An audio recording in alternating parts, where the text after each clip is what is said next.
Continuamos hoy, amigo oyente, nuestro viaje por el Evangelio según San Marcos. Al concluir nuestro programa anterior, estábamos hablando de la muerte de Cristo. Y dijimos que el Señor Jesús no pudo haber muerto simplemente porque cesaron las funciones de sus órganos vitales, sino que Él murió de una manera diferente a la que hubiera muerto cualquiera de nosotros. Jesucristo, en una acción de su soberana voluntad, entregó su propio espíritu. Por eso dijimos, aun en sus aspectos físicos, la muerte de Jesucristo fue un evento singular que lo separa de toda la humanidad. Demos inicio al estudio de hoy leyendo el versículo 38 de este capítulo 15 de Marcos. Entonces el velo del templo se rasgó en dos, de arriba a abajo. En aquel mismo instante de su muerte, el velo del templo se rasgó en dos. El velo es un símbolo de la humanidad de Cristo. Pronto vamos a estudiar el libro de Levítico, y allí veremos la importancia del velo en el tabernáculo. Porque Levítico tiene como tema central los servicios en el tabernáculo. Aquel velo, al separar al pueblo del lugar santo, habla de la humanidad de Cristo y lleva un mensaje muy importante. Es que la humanidad perfecta de Cristo, vida sin pecado alguno, no se excluye de Dios. Su vida impecable demuestra lo pecaminosa que es la nuestra. El momento en que Él murió, el velo se rasgó en dos. Es su muerte y no su vida lo que rompe la barrera y nos trae a Dios, amigo oyente. Sigamos adelante ahora con este capítulo 15 de Marcos, leyendo el versículo 39. Y el centurión que estaba frente a él, viendo que después de clamar había expirado así, dijo, verdaderamente este hombre era hijo de Dios. Creemos que esta fue la confesión de fe del centurión. No pudo haber dicho otra cosa que hubiera revelado su fe con más claridad que aquellas palabras. Reconoció que Jesús es el Hijo de Dios. Reconoció quién era y ciertamente lo que hacía. No creemos que este hombre supiera todos los detalles de la teología. Este hombre nunca leyó ningún libro en cuanto a la teología bíblica. En cambio, sabía lo suficiente como para tomar su lugar debajo de la cruz de Cristo.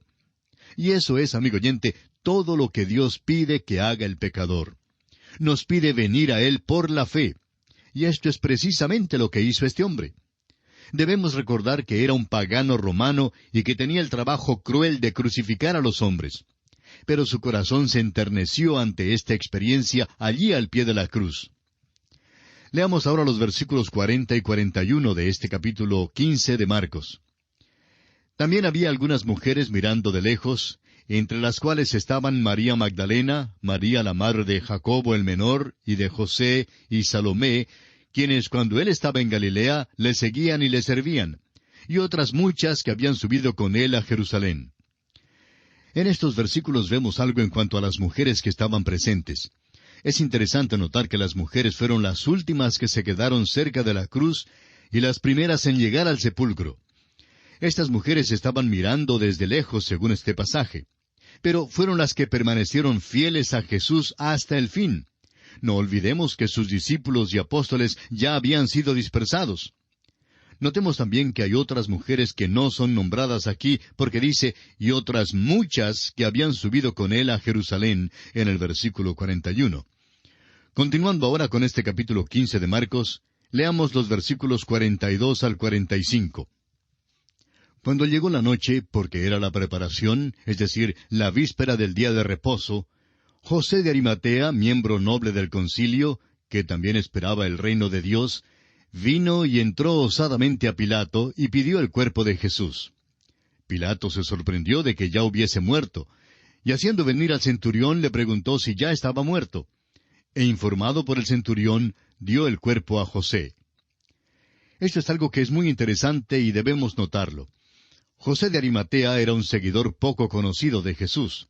En realidad, él fue el encargado del sepelio, alguien que tuvo el valor de identificarse abiertamente con Jesucristo. Era miembro del Sanedrín, según nos lo indica Lucas en el capítulo 23, versículos 50 al 52 de su Evangelio. Pero este hombre no había consentido en el plan ni en los hechos de aquel grupo. José era de Arimatea, una ciudad situada a unos 50 kilómetros al noreste de Jerusalén. José era un hombre que también esperaba el reino de Dios. Se distinguió por ser un hombre que no titubeó en identificarse como un seguidor del Señor Jesús, aun cuando los apóstoles se habían escondido, y entonces va y pide el cuerpo de Jesús. Dice aquí que Pilato se sorprendió de que Jesús ya hubiese muerto. Ahora, la razón de su sorpresa es que comúnmente un hombre que era crucificado permanecía vivo en la cruz a veces por varios días. Su vida simplemente expiraba gradualmente. Era un modo cruel e inhumano de tortura. Por eso Pilato se sorprendió e hizo una indagación especial. Pero Jesucristo efectivamente había expirado ya. Y es importante que veamos eso. Durante las últimas horas de su agonía, a un prisionero que colgaba en la cruz le quebraban las piernas para precipitar su muerte. Pero Jesús ya estaba muerto y no fue necesario quebrarle las piernas. Eso, como usted sabe, fue en cumplimiento de la profecía que se encuentra en el Salmo 34, versículo 20, que ni uno de sus huesos sería quebrantado. Pilato le dio, pues, el cuerpo de Jesús a José. Y es interesante notar que en esta sección hay dos palabras que son usadas para cuerpo. José pidió el cuerpo de Jesús, y aquí usó la palabra griega soma. Pilato le dio el cuerpo a José, y aquí usó la palabra griega ptoma. La primera palabra, soma, habla de una personalidad en su totalidad, y es una palabra de ternura. La palabra ptoma, usada cuando Pilato dio el cuerpo a José, simplemente significa el cadáver. Veamos el diferente punto de vista y actitud hacia la muerte y hacia los cuerpos de aquellos que han muerto. La palabra que José utilizó fue una de ternura. Él quería a Jesús. Todo lo que hizo Pilato fue darle un cadáver. ¡Qué contraste el que hay aquí entre estos dos hombres y su actitud hacia Jesús! Amigo oyente, solo el Señor Jesús puede darle valor a usted. Usted y yo no valemos mucho, pero Él pagó un precio grande por nuestra redención. Gemimos dentro de estos cuerpos, pero la Biblia dice que aún nuestros cuerpos serán redimidos, y ya se aproxima el día en que conoceremos la redención de nuestros cuerpos. Ahora note usted que en el Evangelio de Mateo, José es descrito como un hombre rico. Ahora, al terminar este capítulo podemos notar que con mucha ternura, José depositó el cuerpo de Jesús en un sepulcro nuevo. Leamos ahora el versículo 46 de Marcos 15.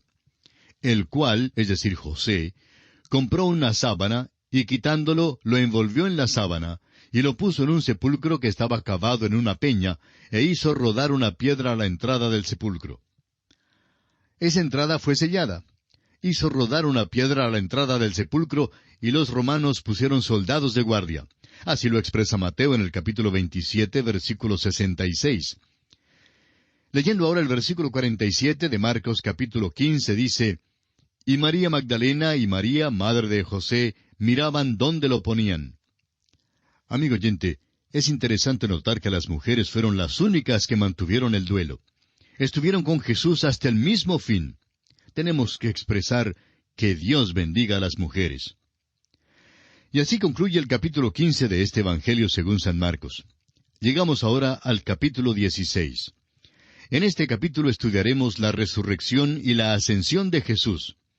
La resurrección corporal de Jesús es una de las doctrinas cardinales de la fe cristiana. Es el mismo corazón del Evangelio primitivo. Cada sermón en el libro de los Hechos es un mensaje sobre la resurrección. Cada orador hablaba sobre este tema. La iglesia primitiva se refería constantemente a este hecho. Hoy en día hay insuficiente énfasis sobre la resurrección y en muchas iglesias hay solamente un sermón en todo el año que trata este tema. Y es el sermón que se acostumbra a predicar en el Domingo de Resurrección. Ha resucitado. Ese es el mensaje conmovedor que avivó a toda una generación aletargada y pecaminosa del Imperio Romano. Este mensaje los cambió de tal manera que salieron por todo el mundo para proclamarlo. Habría mucha esperanza hoy en día si la Iglesia predicara con más certeza esta verdad. Quisiéramos mencionar aquí que este capítulo ha caído bajo ataques severos de la crítica textual de la Biblia. Hacemos mención de esto porque no deseamos que se piense que estamos pasándolo por alto sin ni siquiera mencionar el problema textual que hay aquí. Es verdad que la autenticidad de los versículos 9 al 20 de este pasaje ha sido dudada por los eruditos textuales, tanto conservadores como liberales. Westcott y Hort, por ejemplo, en su edición del Nuevo Testamento, los omiten de su texto griego, pero los incluyen en letra minúscula. Nestlé sigue el mismo procedimiento de disasociarlo del resto del texto. Otros eruditos los omiten totalmente. Es verdad que 2 de los mejores manuscritos conocidos los omiten totalmente. Los versículos 9 al 20 no se hallan tampoco en los manuscritos sinaítico y vaticano. No es nuestra intención entrar en una discusión en cuanto a la crítica textual del Nuevo Testamento. Lo que nos interesa es enfocar nuestra atención en el significado del texto. Creemos que estos últimos 12 versículos son parte de las Escrituras inspiradas y los trataremos como a las otras porciones de la Escritura. La omisión de esta porción en 2 de los mejores manuscritos no da suficiente motivo como para quitarla de la Escritura. Veamos ahora el bosquejo del último capítulo del Evangelio según San Marcos. En primer lugar, encontramos la llegada de las mujeres a la tumba vacía, versículos 1 al 4. En segundo lugar, encontramos el anuncio del ángel de que Jesús había resucitado, en los versículos 5 al 8. En tercer lugar, encontramos las apariciones de Jesús, versículos 9 al 18. Y en cuarto y último lugar está la ascensión de Jesús en los versículos 19 y 20. Comencemos ahora nuestro estudio con el versículo 1 de este capítulo 16 del Evangelio según San Marcos, que dice: Cuando pasó el día de reposo, María Magdalena, María la madre de Jacobo y Salomé compraron especias aromáticas para ir a ungirle. Notemos ahora que era muy de mañana en el primer día de la semana. Nunca les fue posible a estas mujeres ungirle. Ahora, no fue María de Betania quien malgastó su perfume. Fueron estas mujeres las que malgastaron sus perfumes porque Él ya había resucitado. Ahora leamos los versículos 2 hasta el 4. Y muy de mañana, el primer día de la semana, vinieron al sepulcro ya salido el sol. Pero decían entre sí: ¿Quién nos removerá la piedra de la entrada del sepulcro? Pero cuando miraron, vieron removida la piedra, que era muy grande. El día de reposo había terminado el sábado a la puesta del sol. Aparentemente habían obtenido las especias inmediatamente después, para poder así viajar a la tumba tan temprano el domingo por la mañana. Las mismas mujeres que estaban presentes bajo la cruz fueron las que vinieron a la tumba. Creemos que es correcto decir que las mujeres fueron las últimas ante la cruz y las primeras en la tumba. La actitud de los discípulos fue que Él estaba ya muerto y que sería mejor esconderse hasta cuando toda la conmoción hubiera pasado y estuvieran ya fuera de peligro. Ahora, ¿pensaban acaso sus discípulos ir a la tumba? No hay evidencia alguna para sostener que tuviesen tal intención. Parece que ninguno de los discípulos intentaba visitar aquella tumba. A la salida del sol, estas mujeres intentaban ungir el cuerpo de Jesús con las especies que habían traído. Pero se les presentó una dificultad. ¿Cómo iban a entrar en la tumba? Porque pensaban que la piedra estaba todavía en la puerta. Hallaron que su dificultad había sido disipada porque la piedra ya había sido quitada. El cuerpo de Jesús no estaba allí. Había en cambio un mensaje celestial con el primer anuncio de su resurrección. El hecho de que la tumba estaba vacía ha sido bien confirmado y establecido. La evidencia es tal que sería aceptable aún ante cualquier corte de la ley. Prosigamos leyendo los versículos 5 al 7 de Marcos capítulo 16. Y cuando entraron en el sepulcro, vieron a un joven sentado al lado derecho, cubierto de una larga ropa blanca, y se espantaron. Mas él les dijo: No os asustéis, buscáis a Jesús Nazareno, el que fue crucificado. Ha resucitado, no está aquí. Mirad el lugar en donde le pusieron. Pero id, decid a sus discípulos y a Pedro, que él va delante de vosotros a Galilea. Allí le veréis como os dijo. Para poder estudiar los hechos de la tumba vacía, debemos juntar los 4 evangelios. Ya consideramos algunos de los hechos en el Evangelio según San Mateo, y los estudiaremos una vez más en el Evangelio según San Juan. Pero aquí mismo quisiéramos citar una declaración dada por Lyndhurst, gran canciller de la Gran Bretaña, en 1846, mayordomo mayor de Cambridge, uno de los títulos de mayor honor que se dan. Este hombre dijo: Yo conozco muy bien la evidencia, y les digo que tal evidencia para la resurrección todavía no ha sido destruida. Las mujeres fueron enviadas específicamente a ir y llevar un mensaje para los discípulos. El ángel seguramente no estaba esperando la llegada de ningún discípulo, como lo podemos ver por este mensaje que les envía con las mujeres.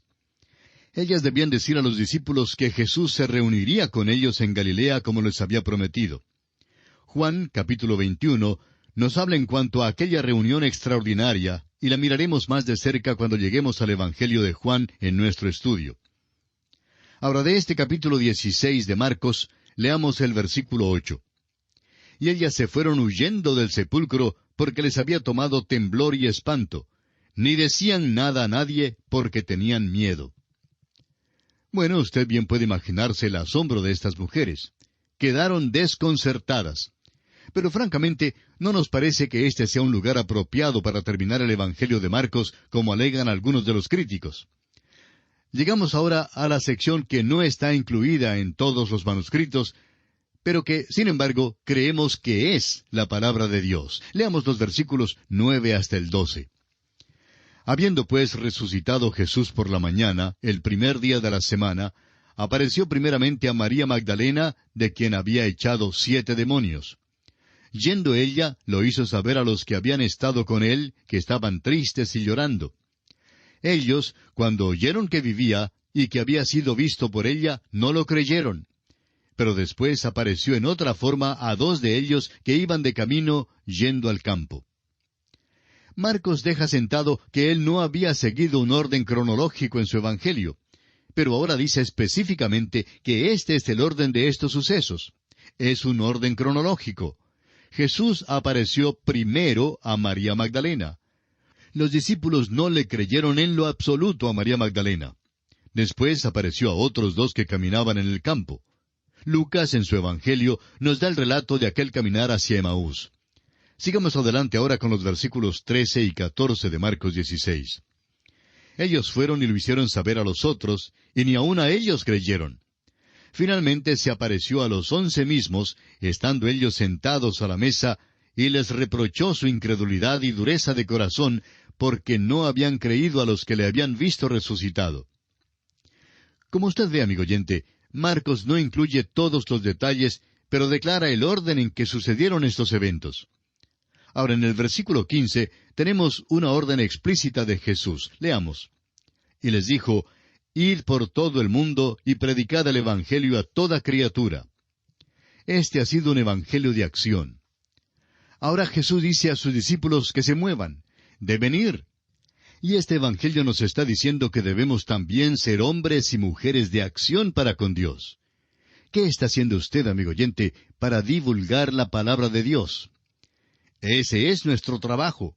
Debemos tener una parte activa en la divulgación de la palabra de Dios.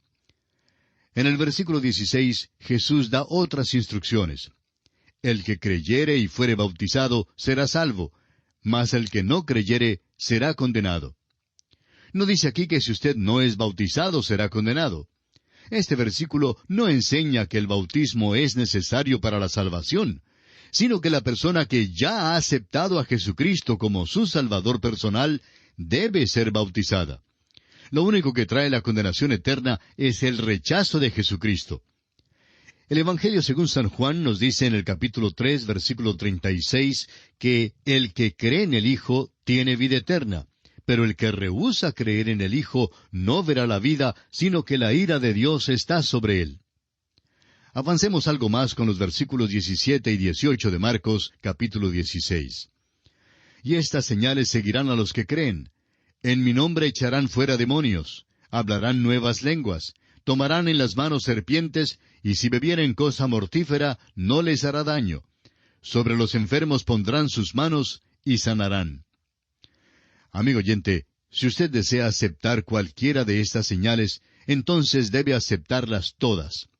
Con mucho gusto le prepararemos un cóctel de formol si usted cree que lo puede beber. Ahora, ¿qué es lo que estamos tratando de decir? Pues sencillamente que estas señales han seguido a la predicación del Evangelio. Pero tales señales no son en manera alguna mandamientos para la vida diaria de la iglesia cristiana. Estas señales desaparecieron aún en los días de la iglesia primitiva. Pero por otra parte, encontramos que se manifiestan en algunas fronteras primitivas de algunos de los campos misioneros aún en nuestros días. Pero si alguien mantiene que son mandamientos para el día de hoy, entonces hay que aceptarlos todos, aún el beber una cosa mortífera. Hoy en día, amigo oyente, la gran señal que nos es dada es la bendita palabra de Dios. Y vamos a considerar ahora el último aspecto en este capítulo 16 del Evangelio según San Marcos. Leamos los versículos finales 19 y 20. Y el Señor, después que les habló, fue recibido arriba en el cielo, y se sentó a la diestra de Dios.